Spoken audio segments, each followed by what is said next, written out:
As anyone who's written a school essay would know, an introduction needs two things. 1, offer a preview of the essay's content, and 2, set the appropriate tone. Extra points for putting in a joke or two to build anticipation.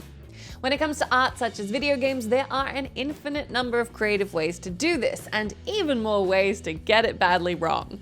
Too much exposition and the intro will be regarded as dull. Too little and it'll be confusing.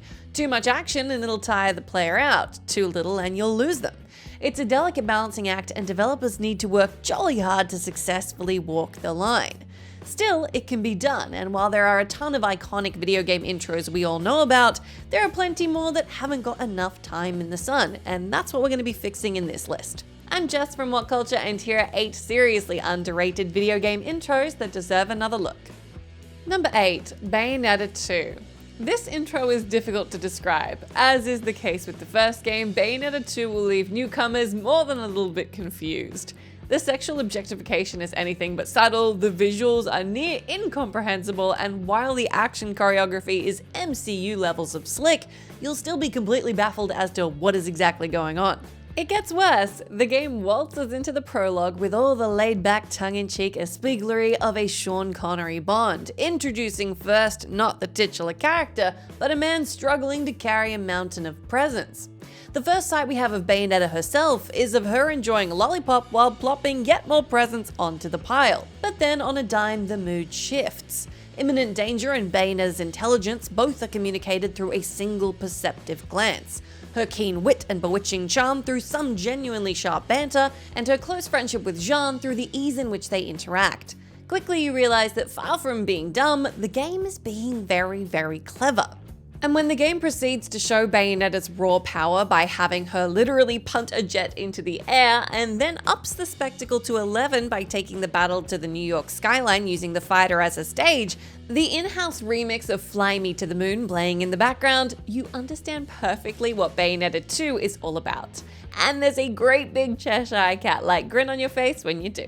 Number 7, Star Wars Knights of the Old Republic 2, The Sith Lords. This entry is bound to raise a few eyebrows. After all, if mods were created to specifically remove the boring Paraga segment from the game, the intro can't be that good, right? Well, picture the scene. You're adrift in an asteroid field. A full quarter of your ship's hull has been torn away. The engines are inoperative. Sparks leap from exposed wires. A corpse lies in the hold. The player character, the one you only just created, is at death's door, and your only hope is a badly damaged droid. Now picture the rest of the sequence. There's the dramatic, chilling tale of a crew systematically slaughtered by a cold-blooded assassin they never realized was among them. And in the midst of this, you have the mystery of how you came to be there, of who the enemy really is, of who's telling the truth, and whether you truly are the last of the Jedi. Take the time to answer those questions, and you open up a layer of meaning that changes everything going forward. KOTOR 2's intro is not tedious. Pay attention, and it's actually an intellectual tour de force. Number 6, Fear. The name Fear may seem a little on the nose, particularly if it makes you feel no such thing, but Monolith's seminal masterpiece more than lives up to the title, instilling a sense of dread from its first few seconds. As the first strains of hauntingly beautiful and unsettling music play, we're confronted with an eye, its pupil seemingly aflame. The ghostly silhouette of a girl swirling inside. Disconcerting whispers dig into our skulls just as they're digging into the skull of the man we see locked in a cell. A girl dressed in blood red approaches the door and speaks the chilling words, "Kill them all." The door to the cell swings open, revealing an empty hallway. The man screams, the sound distorting as it lashes a group of soldiers, and in a brilliant bit of visual exposition, we see that he's in psychic command of an army. His guards are slaughtered, and as a parting gift, the intro leaves us with the ghastly specter of the man eating a corpse. Yeah, welcome to Fear. It's an absolute masterclass in creating atmosphere, leaving you feeling frightened, vulnerable, and overwhelmed, precisely what you should be feeling. Number 5, BattleTech. BattleTech does something very clever. For a game where you play as a merc struggling to make ends meet in a mind-blowingly vast and impersonal universe, orientating the player and, more importantly, giving them a reason to care is always going to be difficult. But using only lightly animated stills and a beautiful sweeping soundtrack, Harebrained Schemes expertly condenses the epic tale of the BattleTech universe, with all its greed, heroism, and cutthroat politics, into an enthralling 2 minutes, giving you a firm foundation upon which to make sense of the world. Then, in another sublime 2 minutes, the game tells how the story finishes before it's even begun. You're introduced to the game's central figure, a close and personal history is implied to exist between you, and it's revealed that in all that's happened, the tragedy, the sacrifice, the ultimate victory, you made it possible. You stand at the center. It's a brilliant operatic way in which to give the player a sense of agency, importance, and instill a keen desire to see the story through to its conclusion. Number 4. BattleBlock Theater. There are times when an intro doesn't need to make sense. It can simply be stupidly entertaining, and that's enough. Bonus points if it creates a little mystery. BattleBlock Theater does both. You're told to shut your face and listen. You do. You're introduced to Hattie Hattington and his friendship of friends. Puns abound. A voyage is embarked upon, a storm brews up, a scary whale makes an appearance. The ship is shipwrecked on a strange island with a strange theater, and the crew is captured by cats. Hattie gets fitted with a hat which doesn't quite sit well with him, and off we go to save him. As hilarious and beautifully quirky as the opening is, thanks in no small part to the absolutely phenomenal narration, the real genius lies in the fact that by having the theater performances serve as the stage for the game's levels, and having the escalating difficulty correspond with an ever more demanding audience, the intro is not only fun, but integral to the experience. In the end though, it's an intro that is tremendously creative, enormously fun to watch, and the perfect complement to an equally fun and creative game.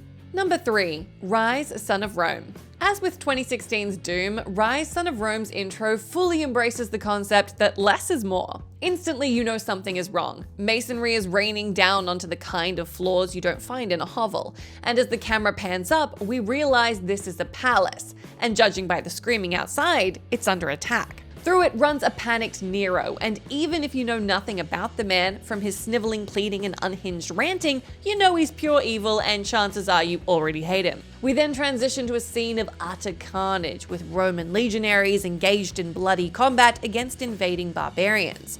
And in the form of 2 of the most brutally impressive sword thrusts in gaming history, the protagonist Marius is introduced. You know he's a beast, that he's here for one thing only, and you can't wait to see it happen. Ryse is not a complex game, but what it offers, a smorgasbord of violent battles set amid epic scenery and a simple but satisfying tale of revenge, is all perfectly laid out in the first 2 minutes. It's quick, savage, and brilliant. Number 2. Full Throttle. For a game that features a biker on the box art, it's a bit strange when a gleaming hover limousine is the first piece of hardware you see. You might wonder whether this is some kind of futuristic take or whether bikers are a dying breed. Turns out it's the latter. We start with the most biker thing imaginable, a monologue recalling a bad memory, the smell of asphalt, and a woman who spells trouble, set against a background of a lonely road winding through a windswept canyon. Cue the roar of chopper engines, the hard rock number playing over the 70s TV-style credits, and the atmosphere is just about perfect. It only gets better in what is absolutely one of the best adventure games ever made. You have the gravelly voiced square-chin protagonist with a big heart, the affable company founder who loves bikes and bikers both, and the gloriously sleazy corporate scumbag who obviously wants to supplant him. The ingredients are all here for a tale of betrayal, revenge, and Mad Max-style mayhem, with Tim Schafer's understated humor in full effect. Number 1. Warhammer 40k Space Marine. Make a game about 40k Space Marines and you better get it right. They are 40k's poster child, the best of the best, and if you're gonna be playing as one, you need to feel like an unstoppable juggernaut. The game achieves this in suitably dramatic Warhammer fashion. A Forge world is under attack by orcs, the situation is dire, and as the options are eliminated one by one, a single course of action remains: deploy the Ultramarines. It's a simple plot device, but a mighty effective one, leaving you in no doubt that not only are the Space Marines elite, they are the elite. An expansive opening shot of the planet follows, beautifully showcasing 40k's uniquely dark, monumental, techno-gothic aesthetic, and clearly establishing the sheer scale of not only the universe, but the task at hand. Then, in the course of a thrilling cinematic combat jump through a pitched battle, we're introduced to the protagonist, the unconventional and formidable Captain Titus. It's a fantastically entertaining intro that doesn't overstay its welcome, fully immerses you in the fiction, and effortlessly makes you feel like the demigod an Astartes truly is. That's the end of our list, but do let me know down in that comment section if you can think of any other seriously underrated video game intros that really deserve another look. As always, I've been Jess from WhatCulture. Thank you so much for hanging out with me. If you like, you can come say hi to me on my Twitter account where I'm at Jess McDonald, but make sure you stay tuned to us here for plenty more great gaming lists.